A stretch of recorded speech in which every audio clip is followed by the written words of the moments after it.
Assalamualaikum warahmatullahi wabarakatuh. Tapi pun eh, kita akan hari ini akan bicarakan tentang pembungaan pohon hutan. Kenapa kita harus mempelajari tentang pembungaan? Karena bunga itu merupakan alat reproduksi, baik alat reproduksi generatif, baik bunga jantan atau bunga betina. Karena tanpa alat reproduksi maka benih itu tidak akan ada. Makanya kita perlu mempelajari tentang pembungaan, struktur bunga sampai dengan terbentuknya benih.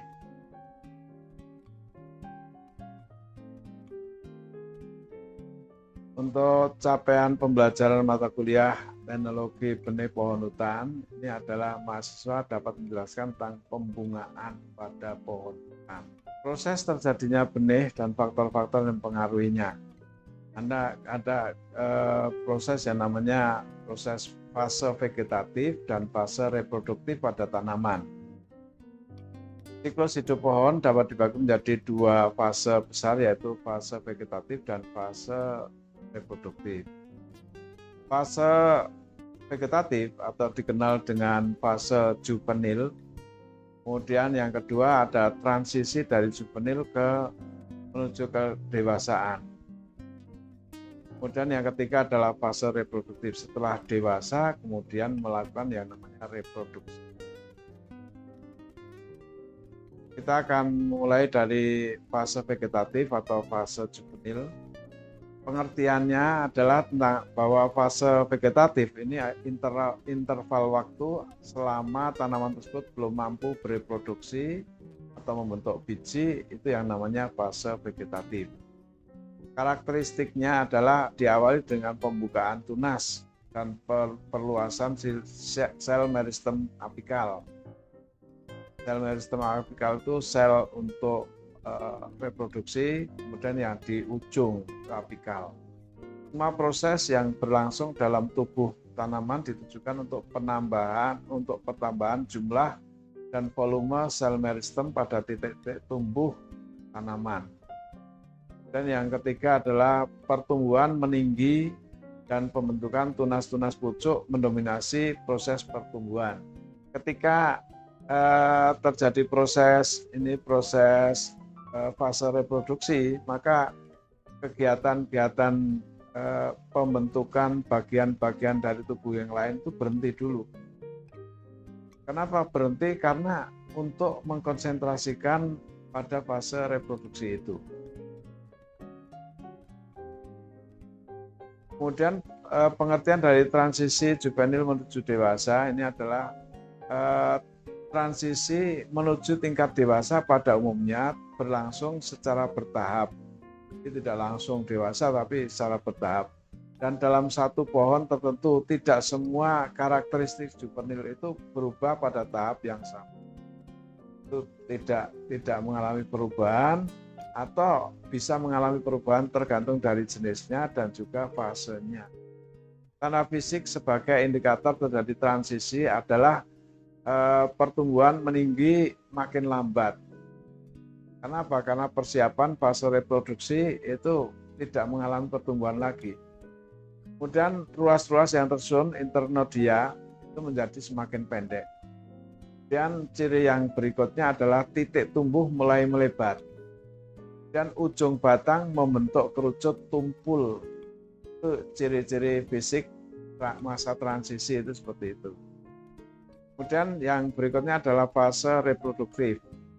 Fase reproduktif ini pengertiannya adalah bahwa yang namanya fase reproduktif ini adalah suatu masa ketika tanaman tersebut telah mampu membentuk organ-organ reproduksi dan melangsungkan proses reproduksi untuk membentuk biji.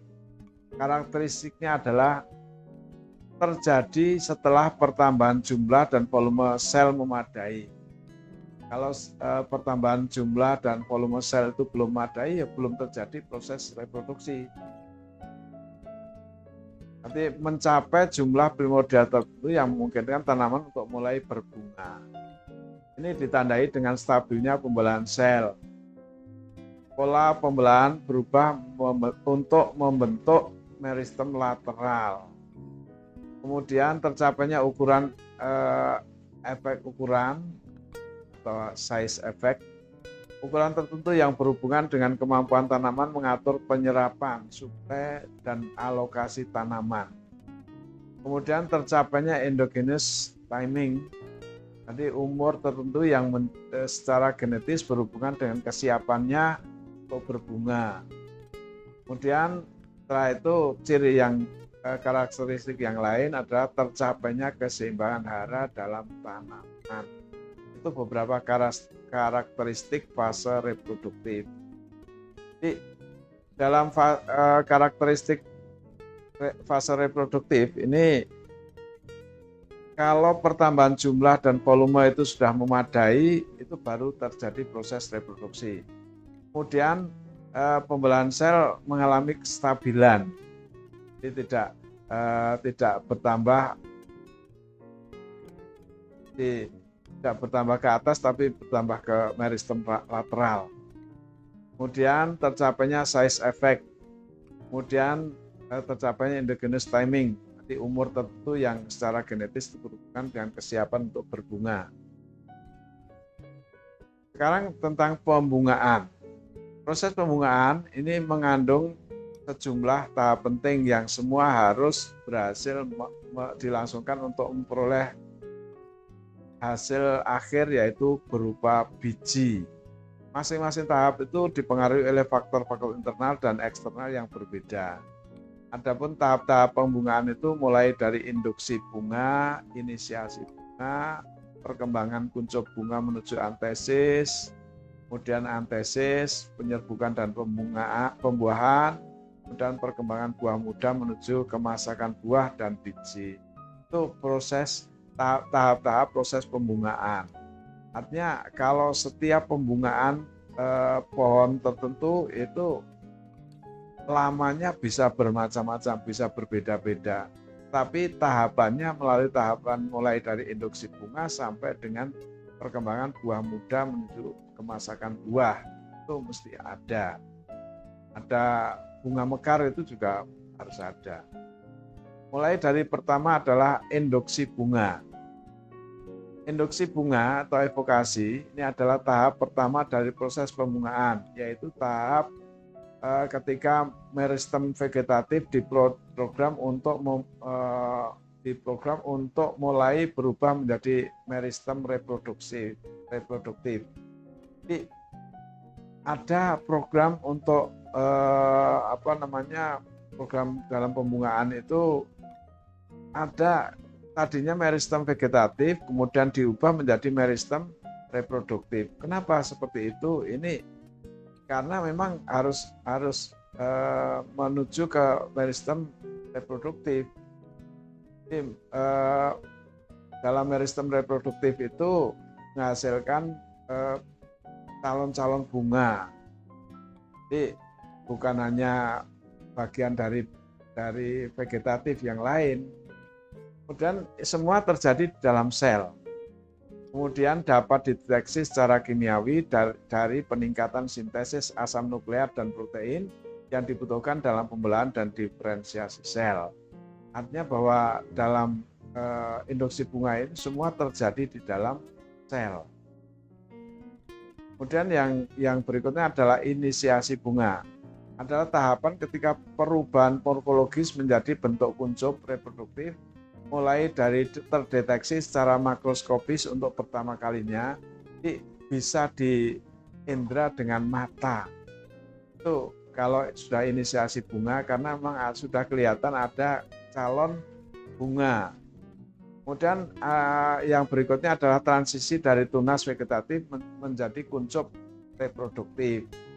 Ini dapat dideteksi dari perubahan bentuk maupun ukuran kuncup, serta proses-proses selanjutnya yang mulai bentuk organ-organ reproduktif. Kalau bunganya bunga besar, maka kuncupnya juga besar. Kalau bunganya kecil, ya kuncupnya kecil. Tergantung dari ukuran bunganya. Kalau bunganya besar, kuncupnya juga besar. Ini bisa diukur dengan, kalau pada inisiasi bunga mulai bisa dideteksi pada inisiasi bunga. Kalau induksi bunga belum kelihatan. Ketiga adalah perkembangan kuncup bunga menuju antesis bunga mekar. Ini ditandai dengan terjadinya diferensiasi bagian-bagian bunga. Pada tahap ini terjadi proses megasporogenesis dan mikrosporogenesis untuk penyempurnaan dan pematangan organ-organ reproduksi jantan dan betina. Jadi dalam hal ini terjadi pematangan alat reproduksi jantan dan betinanya, putik dan benang sarinya itu mengalami perkembangan pematangan. Ini terjadi karena memang semakin menuju antesis, ini semua harus sudah matang, baik alat reproduksi jantan maupun betina ini sudah matang. Kemudian yang keempat adalah antesis bunga mekar. Ini merupakan tahap ketika terjadinya bunga mekar atau pemekaran bunga. Biasanya antesis itu terjadi bersama dengan masaknya organ reproduksi jantan dan betina. Maka tadi ketika menuju ke antesis itu sudah terjadi pematangan organ reproduksi jantan dan betina, biar ketika bunga mekar itu langsung sudah bunga jantan dan betinanya sudah siap untuk kalau yang bunga betina ya siap diserbuki oleh bunga jantan, baik dari situ atau dari bunga yang lain. Walaupun dalam kenyataan tidak selalu demikian. Ada kalanya organ reproduksi baik jantan maupun betina masak sebelum terjadi antesis. Seperti misalnya sirsak itu terjadi antesis tapi sudah terjadi pembuahan dulu sebelumnya. Artinya pembuahan terjadi sebelum bunga mekar. Jadi sebelum bunga mekar sudah terjadi penyerbukan dan pembuahan. Atau bahkan jauh setelah terjadi antesis juga ada. Artinya bunga jantan dan bunga betinanya itu belum masak semuanya, maka terjadi penyerbukan dan pembuahannya jauh setelah terjadi antesis. Bunga-bunga bertipe dikogami itu menjadi kemasakan organ reproduktif jantan dan betina dalam waktu yang tidak bersamaan. Itu kalau ada kelainan seperti itu, maka bisa terjadi bisa pematangannya, kemasakannya bisa berbeda antara jantan dan betina. Kemudian yang kelima adalah penyerbukan dan pembuahan. Tahap ini memberikan hasil terbentuknya buah muda. Detail dari proses penyerbukan dan pembuahan akan dijelaskan pada bab tersendiri. Nanti masalah penyerbukan dan pembuahan. Kemudian yang keenam adalah perkembangan buah muda menuju kemasakan buah dan biji. Tahap ini diawali dengan pembesaran bakal buah yang diikuti oleh perkembangan cadangan makanan industrial dan selanjutnya terjadi perkembangan embrio. Ini setelah terjadi pembuahan maka akan terjadi setelah terjadi pembuahan, penyerbukan dan dilanjutkan dengan pembuahan, maka buah itu akan berkembang. Ini dengan perkembangan cadangan makanan, maka perkembangan embrio juga terjadi. Pembesaran buah itu merupakan efek dari pembelahan dan pembesaran sel yang meliputi 3 tahap. Tahap pertama terjadi penebalan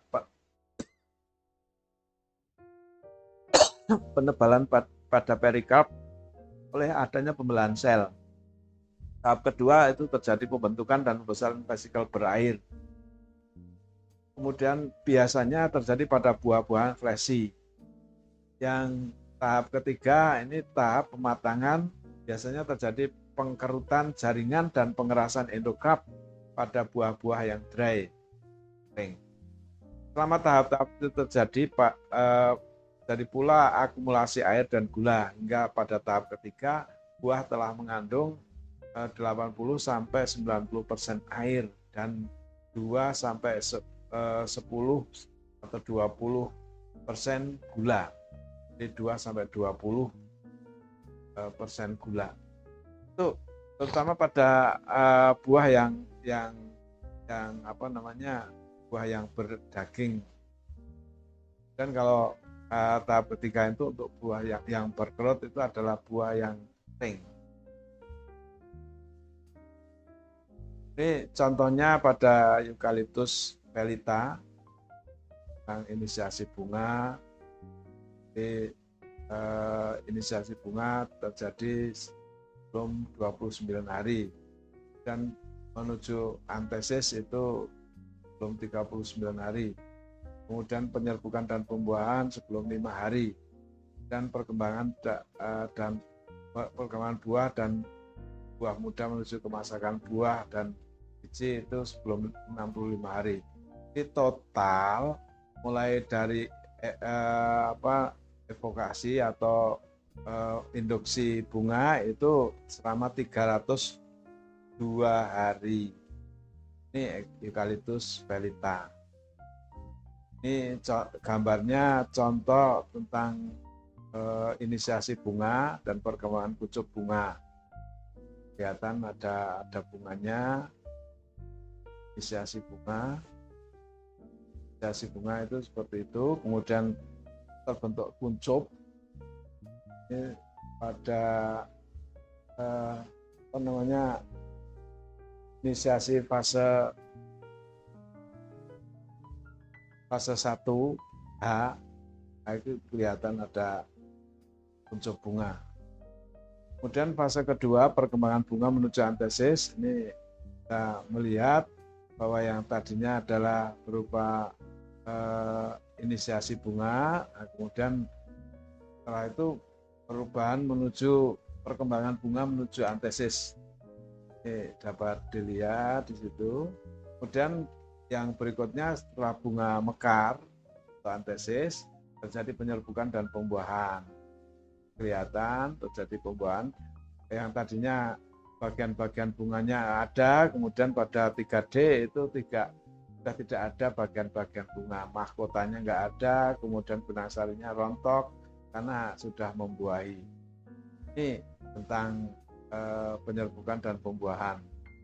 Kemudian perkembangan buah muda menuju kemasakan buah dan biji, ini kita bisa melihat bahwa yang pertama adalah ketika sudah terjadi penyerbukan, pembuahan, kemudian dilakukan terjadi proses perkembangan bakal buah tadi dan terbentuk buah.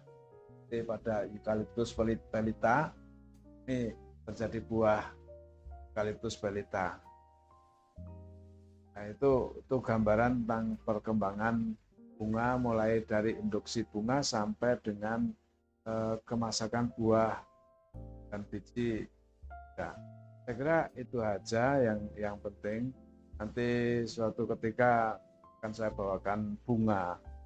Mana yang bunga yang belum mekar, mana yang bunga yang sudah mekar. Ini akan terlihat perbedaannya. Untuk hari ini saya kira saya cukupkan sekian. Terima kasih atas perhatiannya. Bila taufiq wal hidayah. Assalamualaikum warahmatullahi wabarakatuh.